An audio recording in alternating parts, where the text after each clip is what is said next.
Maria and Antonio had been childhood friends in their small village in Italy.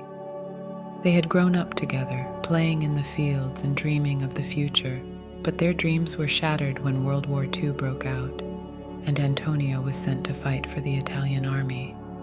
Maria was heartbroken when she said goodbye to Antonio, knowing that he might never return. She prayed for his safety every day and wrote him letters whenever she could.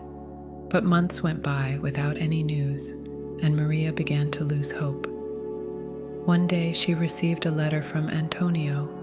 He had been captured by Allied forces and was being held as a prisoner of war.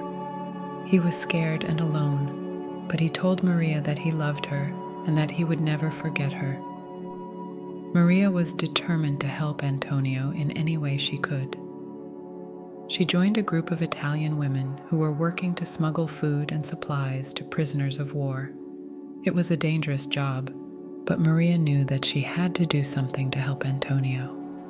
As the war raged on, Maria continued to work with the resistance group, risking her life every day to help others. She heard rumors that the Allied forces were planning a raid on the prison camp where Antonio was being held, and she knew that she had to be there to help. When the raid finally came, Maria was on the front lines, working to help the prisoners escape. She searched desperately for Antonio, hoping against hope that he was still alive. And then she saw him.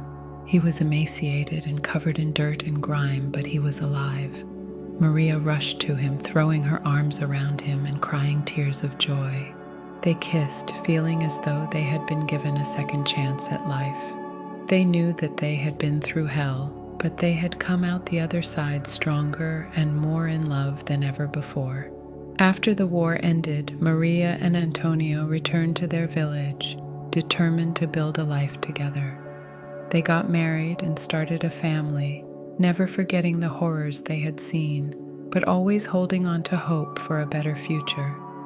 Their love had endured the worst of times, and they knew that they could face anything as long as they had each other.